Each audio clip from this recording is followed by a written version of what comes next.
Bien, entonces, oficialmente, bienvenidos a una clase sincrónica más de, en este caso, antropología filosófica, ¿verdad?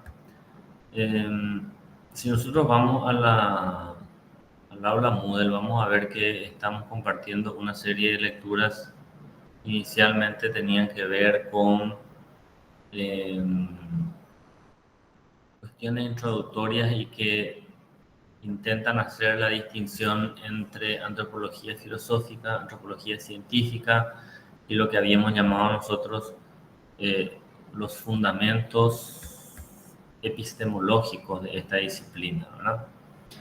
Y en ese contexto, la primera tarea que dejamos acá era sobre un autor que era un fundador bueno, uno de los fundadores de la antropología filosófica como tal, que era Max Scheler. Y ahí nosotros dejamos el texto que era El puesto del hombre en el cosmos, ¿verdad?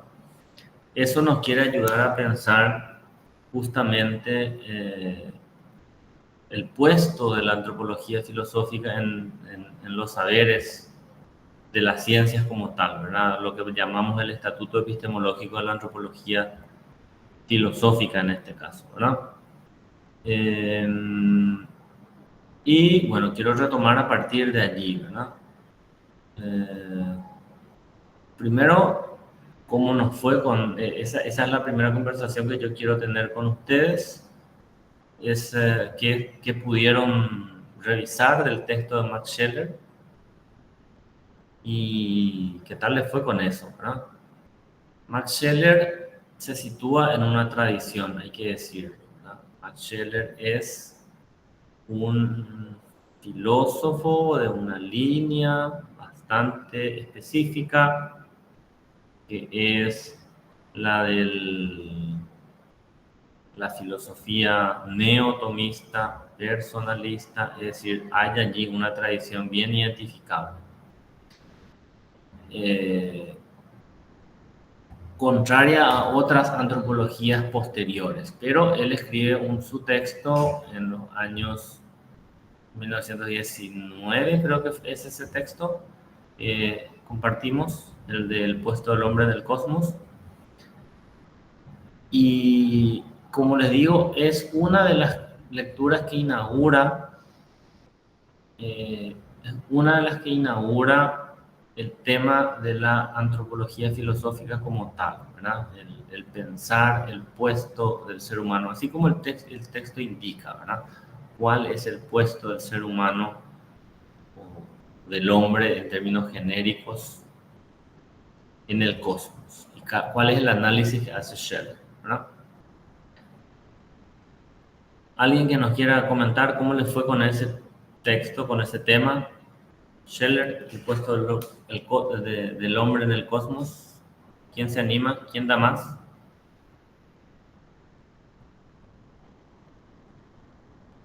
No nos apuremos, no abramos el micrófono todos juntos.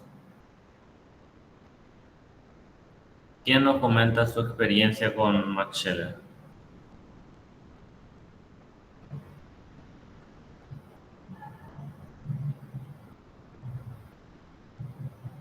¿Alguien por 5 puntos extra, como decimos en la escuela?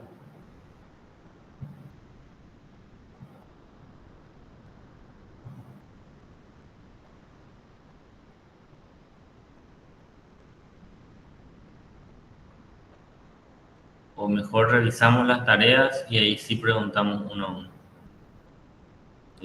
Profe, sí, no me equivoco, esa fue de la primera tarea, porque en esta Sí, segunda, sí, creo que es la única, o ya hay una segunda tarea.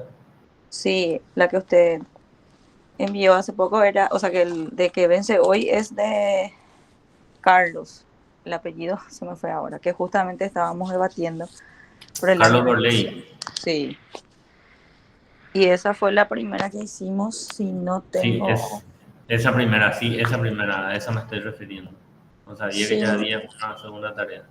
O sea, no que no sabía, no me acuerdo. Ah, sí, acá está. Falta ponerle, acá, falta editar esta sección y ponerle tarea. tarea para saber. La segunda es una cuestión más epistemológica. Por la primera, la que me gustaría a mí discutir, compartir. Esa primera. Sí, sí, no estoy muy equivocada, ¿verdad? Y si la memoria también no me falla, hablaba mucho sobre los valores, podría ser. Correcto. La teoría de los valores famosa es de Max Scheler. Muy bien.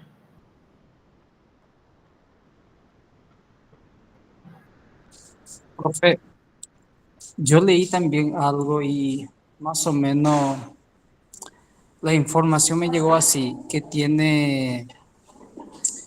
que hay muchos conceptos sobre el hombre también y medio que pretendía unificar eso, algo así yo Ujú. entendí. Correcto. Muy bien. Japonés. Bien. Sí, vamos a hacer algo más. Vamos al texto.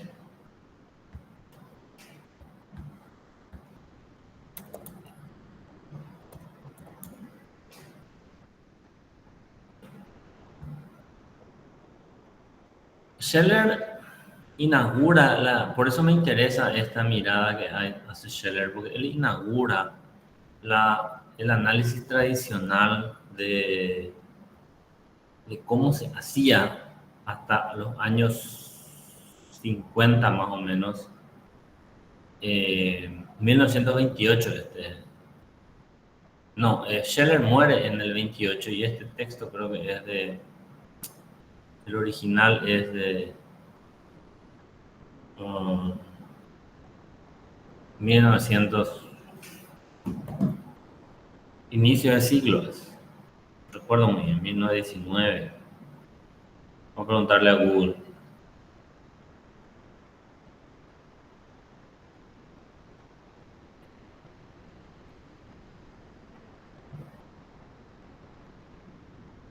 En 1928. No, a mí que era un poquito anterior.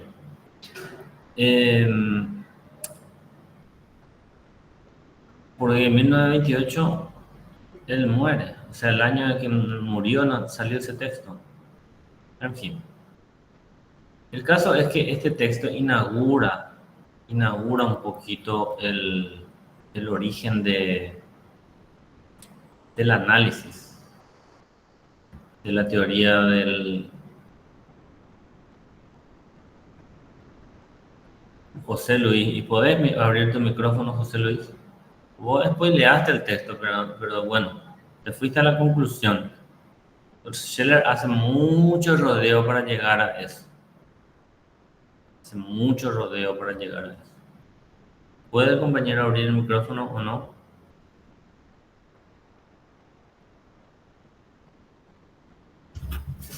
Sí, profesor, da mucha vuelta. Sale de lo animal a lo esencial y ahí va y después recae en el espíritu. Correcto, correcto. Scheller nos dice en este texto justamente que él está buscando definir un concepto que pueda aunar las diferencias en torno a la idea del ser humano y lo que puede decir la filosofía, ¿verdad? Por eso este es su prólogo, ¿verdad? Este es el prólogo de Scheller, ¿verdad? Un comprimido de resumen de mis ideas sobre algunos capítulos de la antropología filosófica que tengo entre las manos desde hace años y que aparecerá a principios de 1929. Yo creo que no apareció, ¿verdad? El puesto del hombre en el cosmos. Scheller, decíamos, es el problema en la idea del hombre. Él es. Primero hay que situar, ¿verdad?, al autor, desde dónde escribe Max Scheler. Y escribe de una tradición tomista, ¿verdad? Escribe de una tradición de la filosofía de Tomás de Aquino, dentro de lo que podríamos llamar una filosofía cristiana, ¿verdad? Entonces Scheler, en él influye en él influye, en Max Scheler influye, por supuesto influye esa visión neotomista que empezó a trabajarse en esos años y que el contexto del cambio de siglo suponía luchar contra, por ejemplo, el historicismo. ¿Qué decía el historicismo? Que luego se va a convertir en existencialismo, ¿verdad? Ese es el contexto. Y decía básicamente que el hombre, ¿qué es el hombre? ¿Verdad? Ahí siguiendo un poco el spoiler del compañero. Y desde el historicismo, el ser humano es historia, ¿verdad? Y si es historia, pues no, nada tiene un sentido en la historia. Nosotros vamos haciendo nuestra historia y por lo tanto la historia, esto sobre todo es marxismo o el materialismo dialéctico, la historia es, dice Marx, por ejemplo, la historia de las luchas de clase, la historia de las luchas contra el poder. Entonces no hay un sentido en la historia más que dialéctica. ¿Qué es dialéctica? Lucha, contraria, ¿verdad? Entonces la historia lo vamos haciendo día a día y no hay una visión. Aristóteles, por ejemplo, tenía una visión de la historia, ¿cómo le llamamos a eso? Teleológica, ¿verdad? La visión teleológica. ¿Qué es telos? Es tener un norte, un fin, ¿verdad? Por ejemplo, la visión cristiana de la historia tiene un sentido porque todo está prefigurado para la venida de Cristo. Cristo tenía que morir en la cruz y a partir de allí toda nuestra historia no es más que una historia hacia el reino de Dios que va a llegar. Por lo tanto, habría que tener una vida basada en valores, etcétera, esperando eso. La historia tiene un sentido, la historia tiene un fin. Esos años está muy en boga la visión historicista, que les digo que es una visión materialista. La historia no tiene ningún sentido, el sentido la damos nosotros, básicamente, ¿verdad? ¿Se entiende? Nosotros construimos la historia. Y Dios, en el pensamiento marxista, por ejemplo, es un sujeto, por así decirlo, que se crea dentro de lo que ellos llaman en la teoría hegeliana, formaba parte de la filosofía del espíritu. Cuando estudien filosofía moderna van a volver con esto. Pero lo que me interesa es contra quién está discutiendo Max Scheler, ¿verdad? Entonces, vamos a leer un poquitito juntos, si se animan, al menos el prólogo, ¿verdad? ¿Qué dice Scheler? Dice, en este prólogo, dice, si se pregunta a un europeo culto lo que piensa al oír la palabra, ¿qué pasó? Lo que piensa al oír la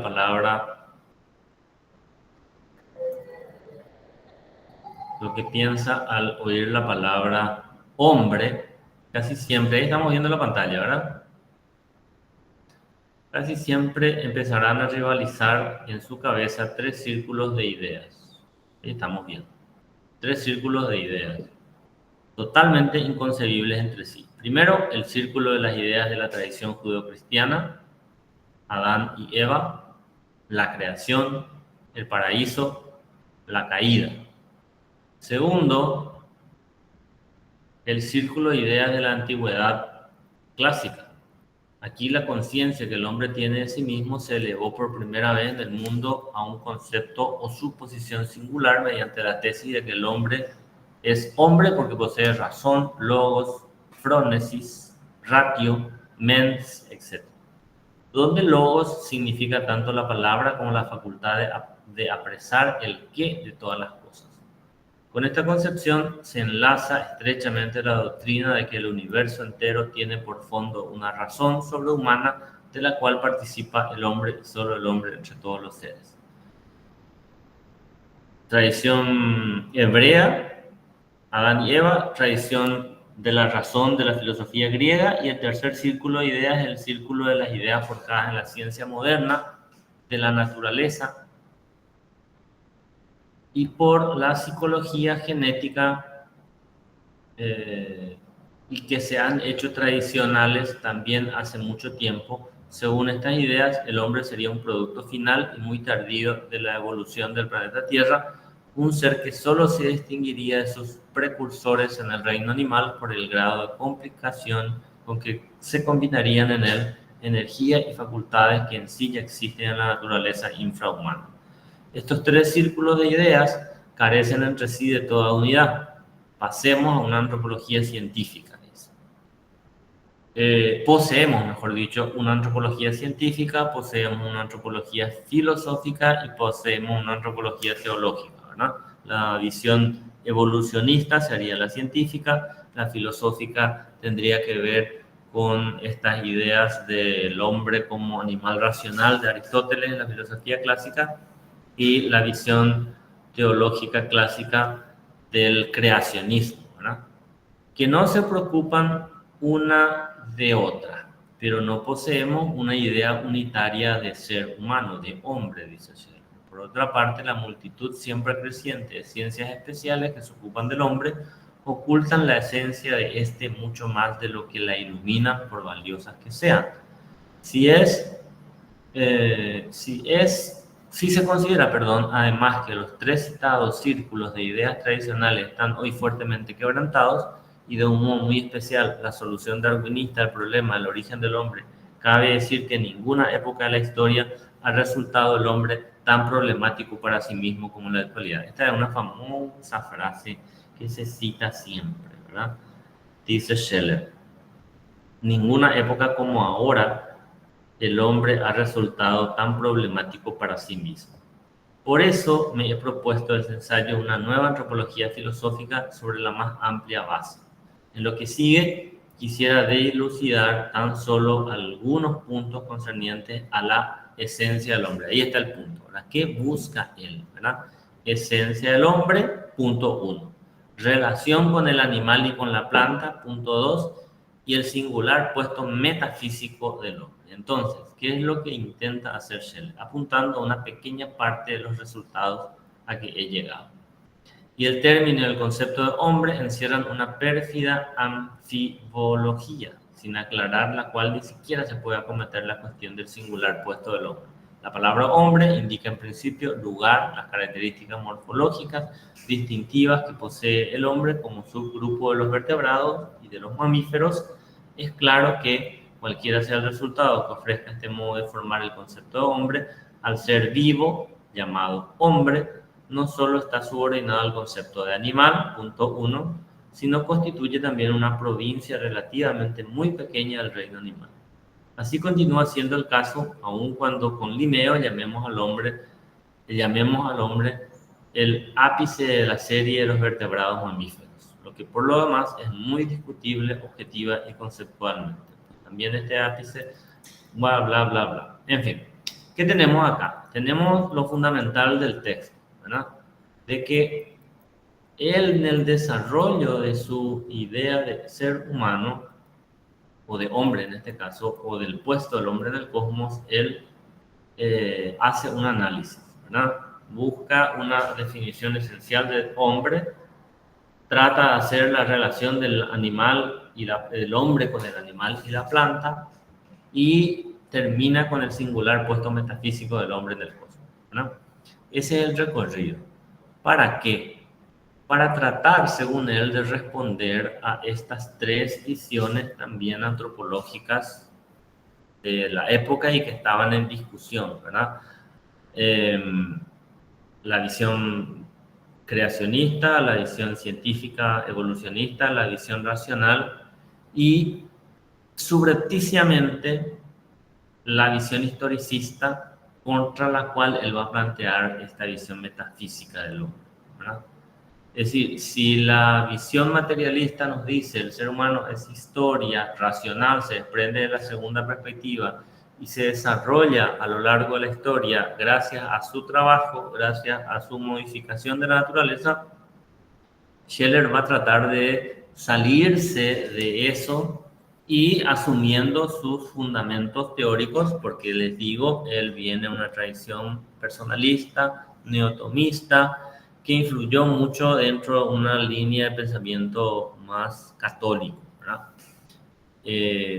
Creo que la última sesión que tuvimos, alguien dijo que Karol Wojtyła era parte de esa corriente. No sé si recuerdan que alguien dijo. Bueno, Karol Wojtyła fue Juan Pablo II, por ejemplo, ¿verdad? Entonces, en ese contexto está su análisis. Y nos decía aquí el compañero, les digo yo spoileando el texto porque el recorrido para él decir finalmente que lo que diferencia al ser humano, al animal y de la planta es que posee espíritu, eso es una cuestión metafísica, ¿verdad? Entonces, desde ese punto de vista, él le da un posicionamiento, lo que hoy se llamaría como un posicionamiento todavía fuertemente antropocéntrico, ¿verdad? ¿Por qué? Porque él hace un análisis y empieza a comparar al ser humano o los grados de sensibilidad, de racionalidad. Y me parece un análisis interesante, ¿verdad? Él dice, hasta cierto punto las plantas y los animales también son sentientes y por lo tanto tienen un grado, los animales sobre todo, de racionalidad. Y lo que hace es una especie de comparación de los grados de racionalidad animal. Y eso es lo que a mí yo siempre cuestiono, ¿verdad? Pero bueno, estamos comentando un texto de 1928,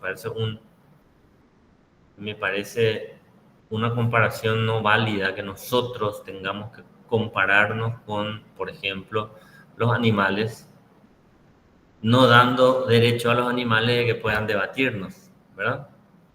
Es decir, hacer una descripción racional de su grado de racionalidad y demás con especulaciones metafísicas, bueno, no sé. Ahora, apoyado un poco por la ciencia biológica, me parece que quizá podríamos dar un paso más, ¿verdad? Pero él hace ese grado, dice cuánto sienten las plantas, cuánto desarrollo tienen los animales, etcétera, y finalmente nos dice, pero ¿qué es lo que tenemos nosotros que no tiene nada de eso? Y bueno, ahí el compañero ya nos dijo, ¿verdad? Él dice, el ser humano tiene espíritu, ¿verdad? Y con eso está asumiendo una tradición de una antropología que intenta plantear su fundamento epistemológico o su estatuto epistemológico. ¿Por qué? Porque la acusación que le hacían a la antropología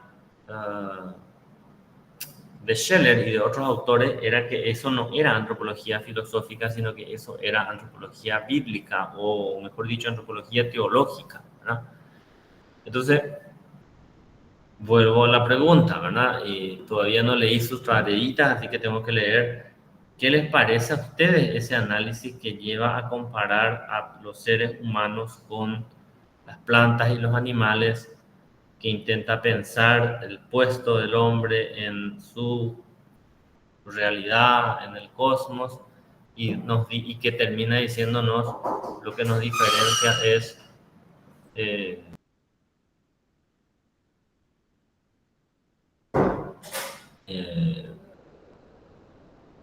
como les digo, que tenemos espíritu, ¿no?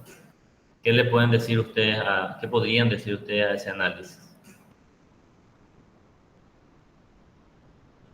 ¿Concordamos?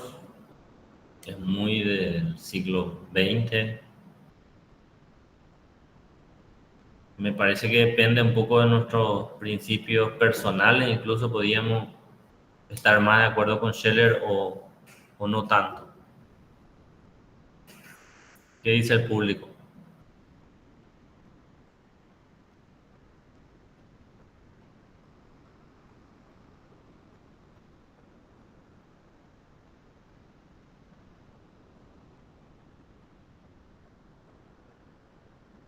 ¿Qué le decimos a Scheller? ¿Somos sujetos espirituales o somos simplemente históricos? Ese es el debate un poco, ¿no?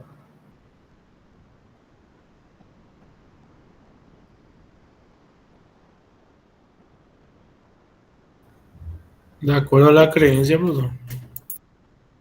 Sí, por eso digo, me parece que está muy cercano a la creencia, pero hay que argumentar. Hay que argumentar. Lo que vamos a ver ahora justamente es una serie de temas que tratan de plantear la pregunta. A ver, desde el punto de vista historicista no existe una esencia humana, ¿sí?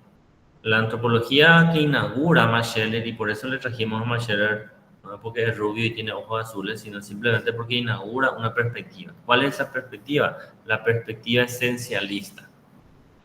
¿Se puede definir esencialmente al ser humano? Bueno, eso ya lo hizo Aristóteles, ¿no? Dice animal racional, Homo sapiens. Ahora, filosóficamente, metafísicamente, ¿se puede definir una idea de ser humano? Se puede plantear que existe una esencia, el alma, el espíritu. Ah, y atiendan esto también, él no dijo alma, dijo espíritu. Y tenemos que diferenciar otra vez alma de espíritu.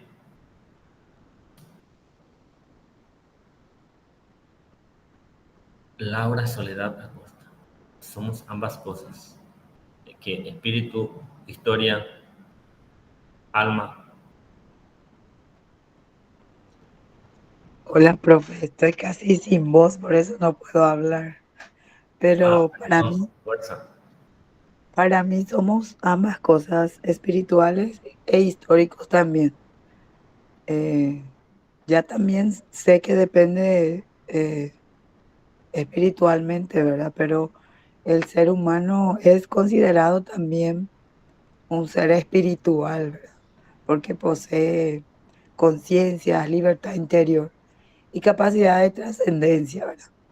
Entonces, por eso yo considero, porque no puedo hablar mucho, profe, hasta ahí te puedo decir que por eso considero que el ser humano es ambas cosas, leyendo un poco lo que dice Scheller también, ¿verdad? Pero es un tema para debatir.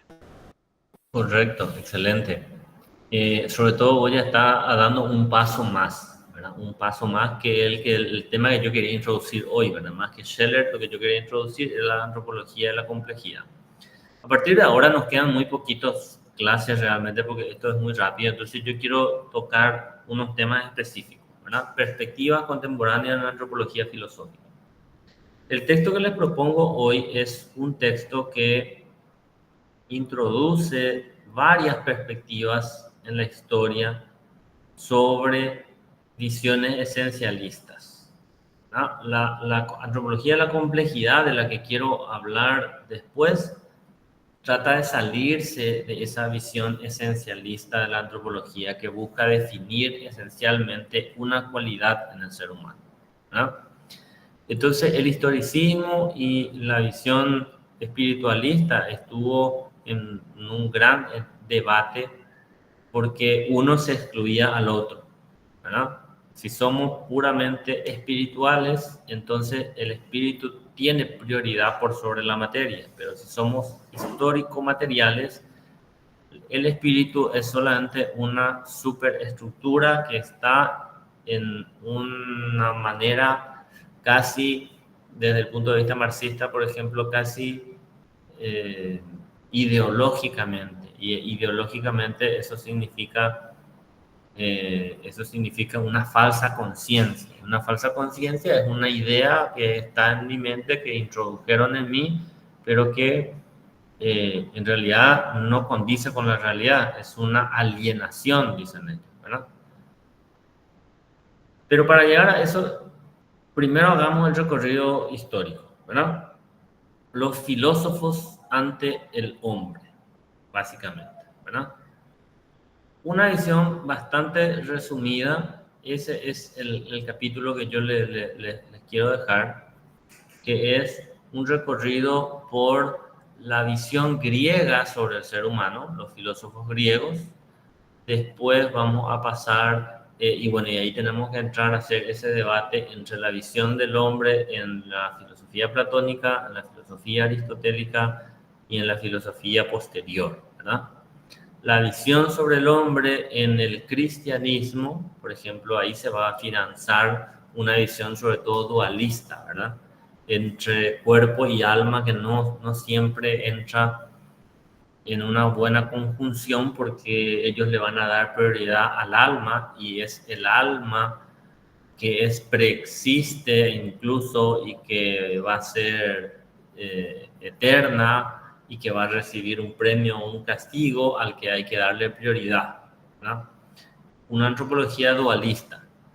Y lo que Max Scheler, con su idea de espíritu, busca instaurar es justamente una idea que supere ese dualismo tradicional de la filosofía cristiana tradicional, ¿verdad?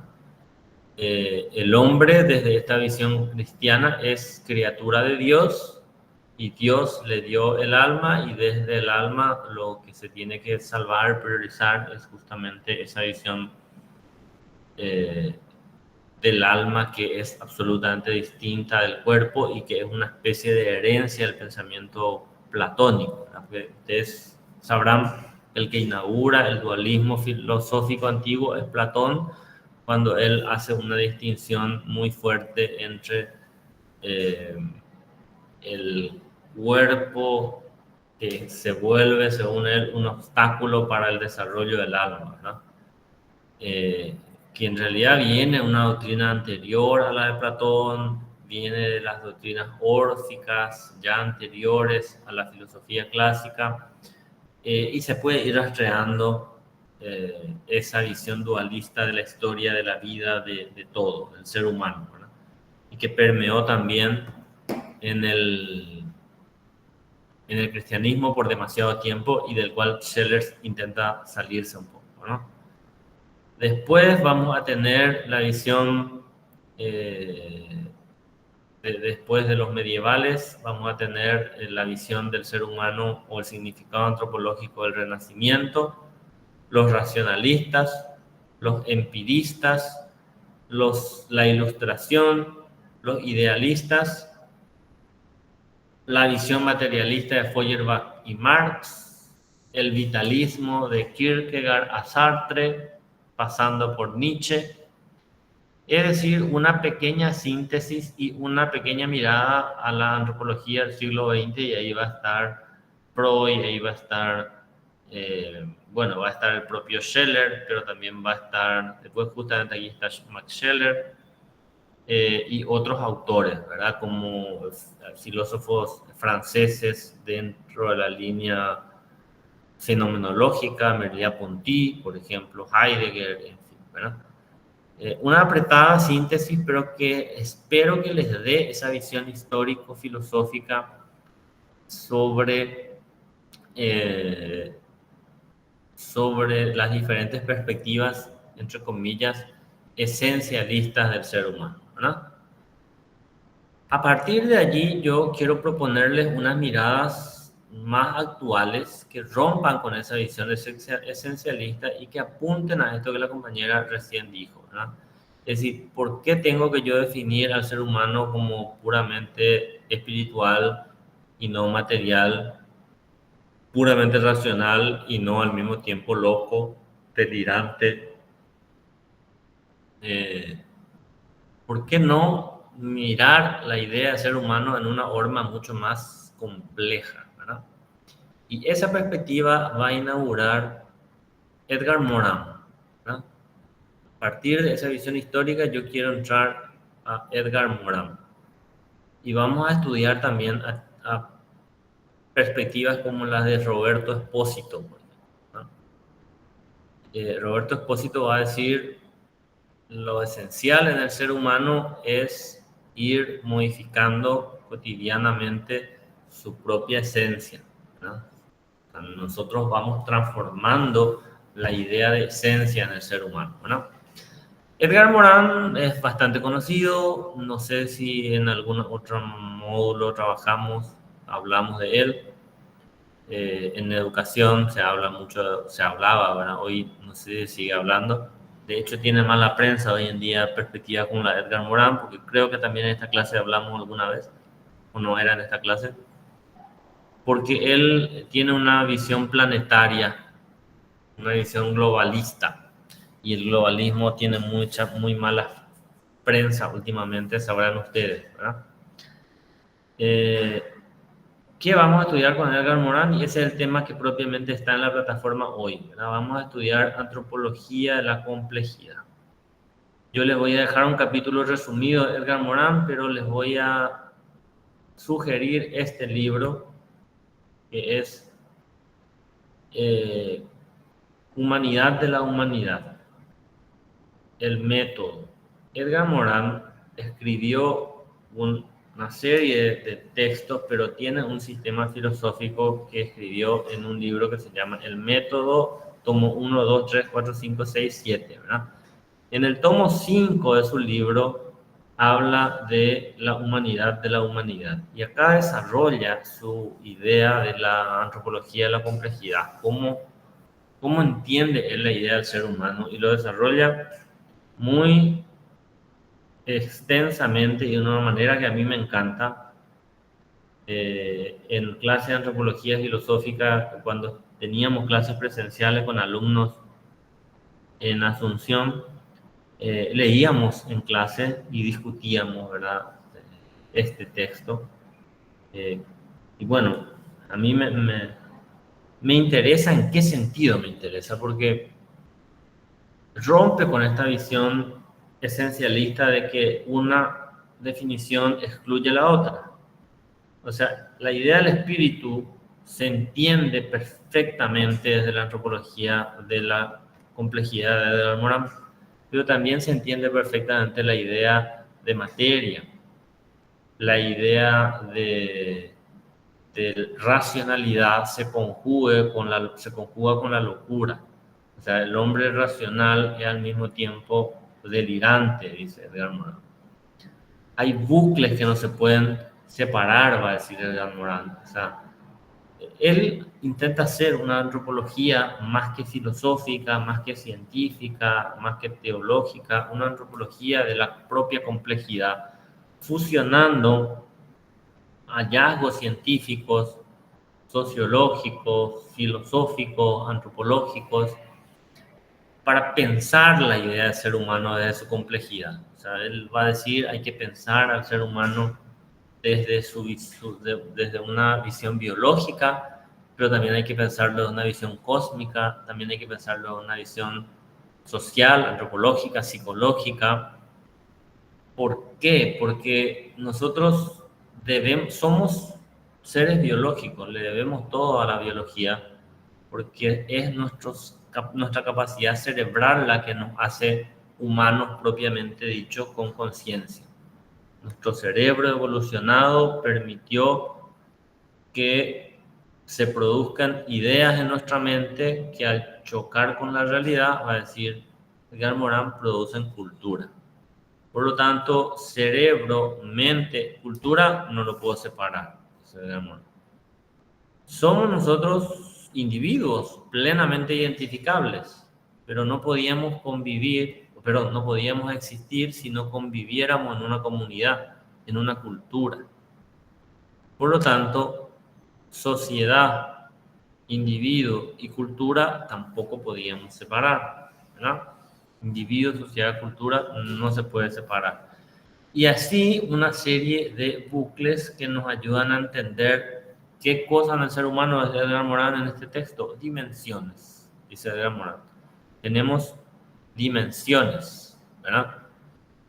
Y si nosotros estudiáramos, revisáramos todas nuestras dimensiones, y aquí empiezan a plantearse esas dimensiones cerebrales, esas dimensiones psicológicas, como digo, por ejemplo, el complejo de Adán que él habla, ¿verdad? Sapiens Demen, ¿verdad?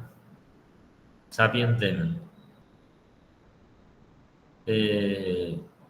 Dicho sea de paso, el famoso complejo de Adán. ¿Cuál sería el complejo de Adán? ¿Alguien escuchó alguna vez hablar del complejo de Adán?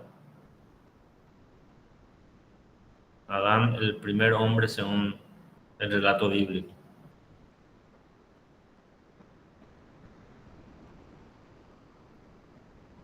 Muchos van a hablar del complejo de Adán.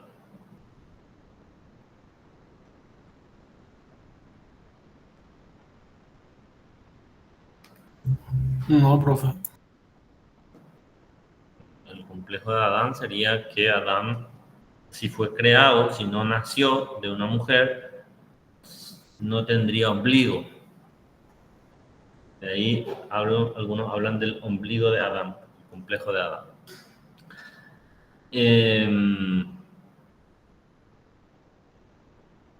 Bueno, ¿dónde se resume esto? Les iba a decir en el capítulo 4 de un librito que es más extendido y más conocido de Morán, que es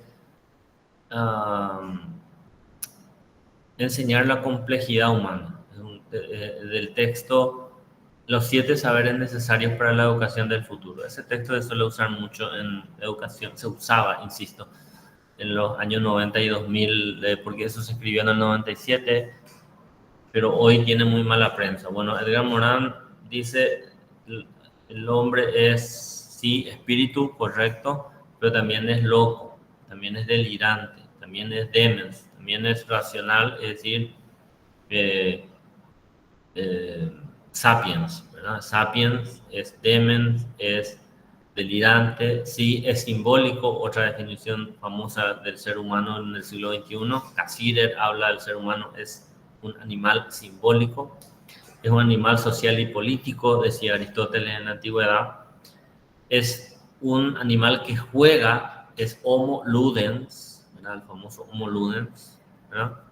Es homo economicus, es homo consumista del siglo XXI, es un montón de cosas, ¿verdad?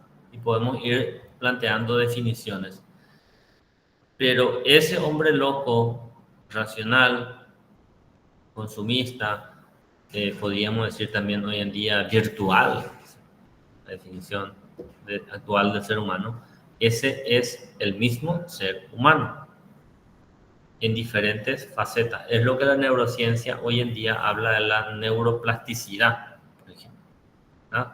Nuestro cerebro tiene la capacidad de ir adaptándose. Antropología de la complejidad. Entonces, yo les dejo este texto completo, pero también les voy a dejar la síntesis, del cual seguramente va a ser nuestro informe 3. ¿Verdad? El informe 2 es sobre toda esta cuestión de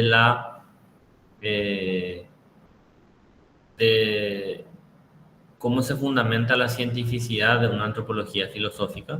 La síntesis lo tienen en esta presentación que está también en el aula.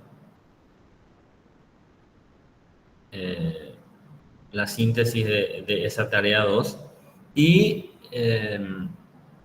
los textos que tenemos ahora, también yo les dejo esta presentación donde está la síntesis acá, ¿verdad? En ese primer texto que les presenté está este tema del abanico de las antropologías, ¿verdad? Las filosofías del hombre, ¿verdad?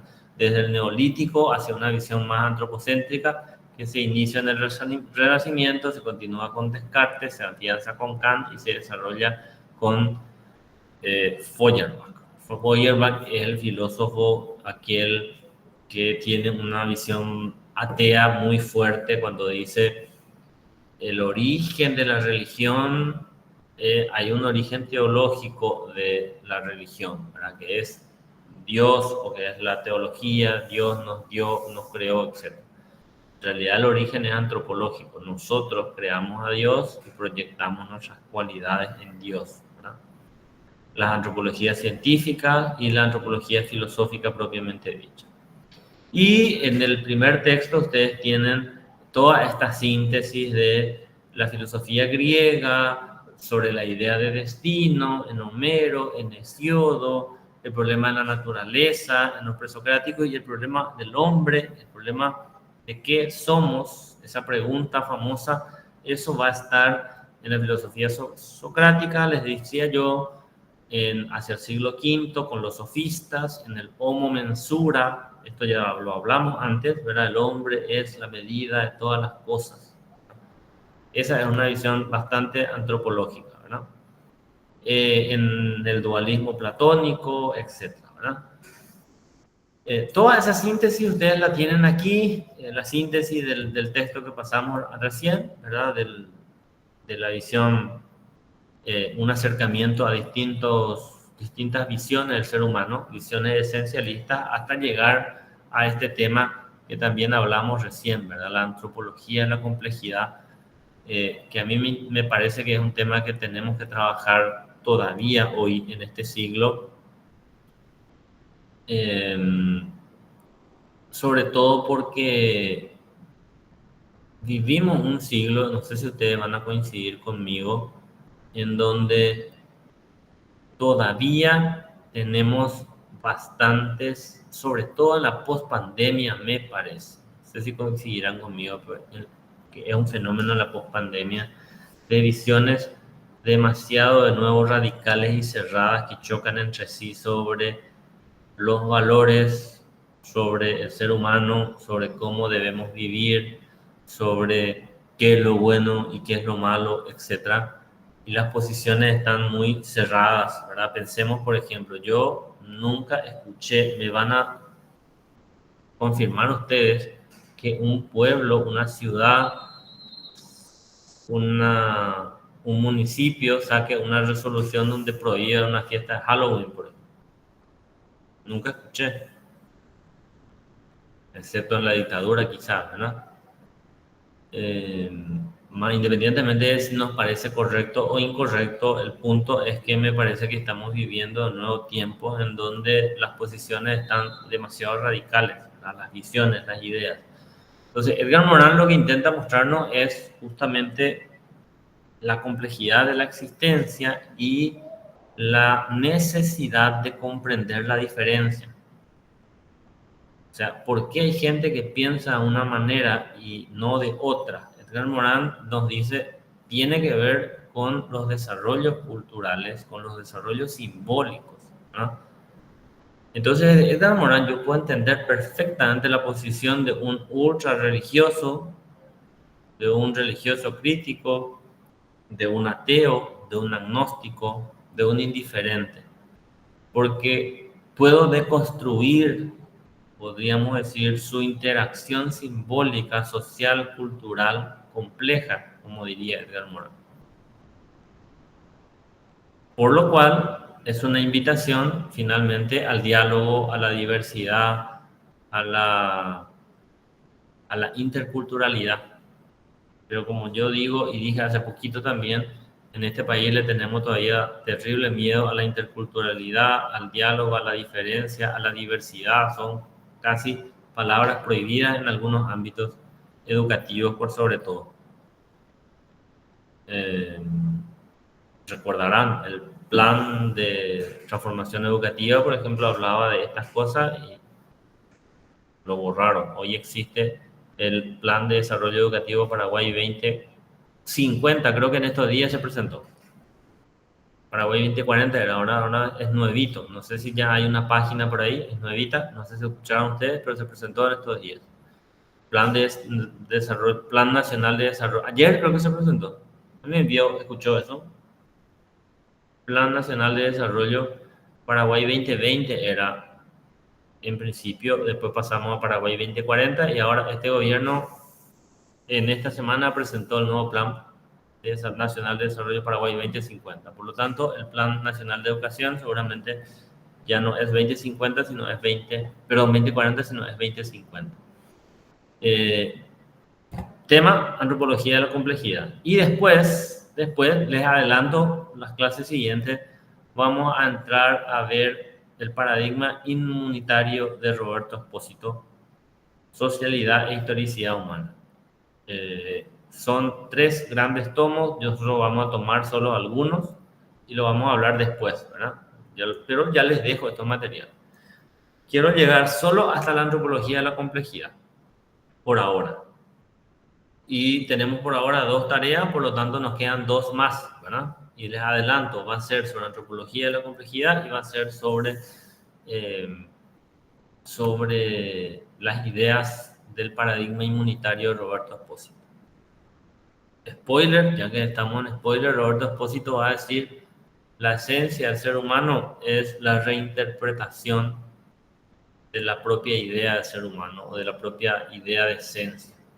Vamos reinterpretando, vamos narrándonos de diversa manera. Por lo tanto, la propia idea de esencia va cambiando. Bueno, ¿preguntas hasta acá? ¿Aportes hasta acá? ¿Consultas hasta acá?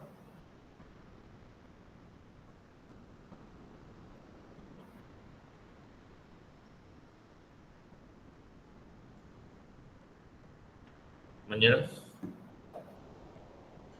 Todo muy claro, profe. ¿Seguro?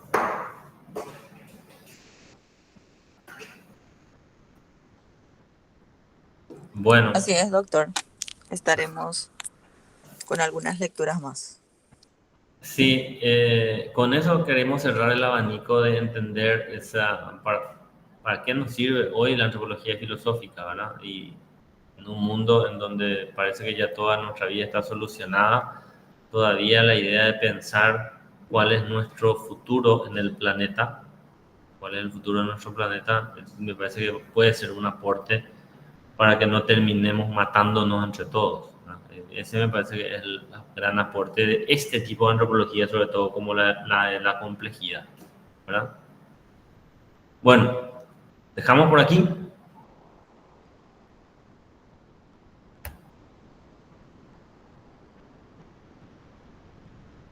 Una noche más. Buenas noches, diría Humberto Rubín, el finado. Buenas noches, que sigan bien. Seguimos allí en el grupo. Consulten, aporten, debatan, qué sé yo, un sábado, un domingo no tienen nada que hacer y debatimos sobre antropología filosófica. Buenas noches, que sigan bien.